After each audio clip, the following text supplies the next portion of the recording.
Palais des Congrès ce mardi 27 octobre 2020, la crème intellectuelle d'Afrique et d'ailleurs, des acteurs politiques et bien d'autres historiens-chercheurs ont répondu à l'initiative du président de la République Denis Sassou Nguesso de revisiter l'histoire d'il y a 80 ans qui faisait de Brazzaville, capitale de la France libre. Antoine Félix Tshisekedi de la RDC, Faustin Archange Touadéra de la Centrafrique et Idriss Déby Itno du Tchad sont les chefs d'État venus participer à cet événement historique, longtemps occulté que Denis Sassou Nguesso, grand panafricaniste et chantre de la solidarité internationale, a décidé d'exhumer pour la mémoire des peuples d'Afrique et de France. La République française s'est fait représenter à cette cérémonie par son ministre de l'Europe et des Affaires étrangères, Jean-Yves Le Drian.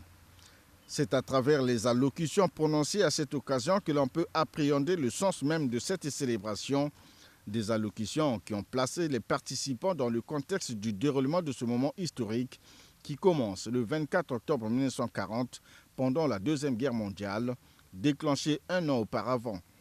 Il en ressort que c'est à Brazzaville que le général de Gaulle va organiser la résistance pour libérer la France contre l'occupation allemande après l'armistice signé par le maréchal Pétain.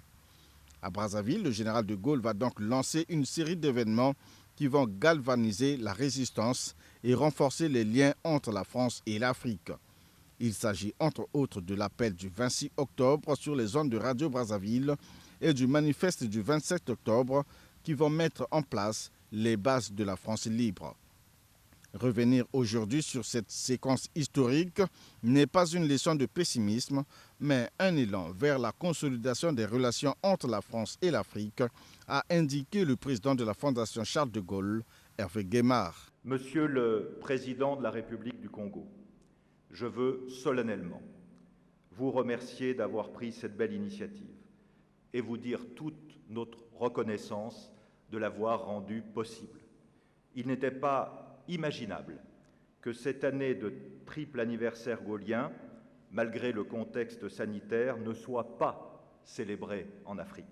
Car Brazzaville scande le destin mêlé de l'Afrique et de la France à 3 reprises, 1940, 1944 et 1958.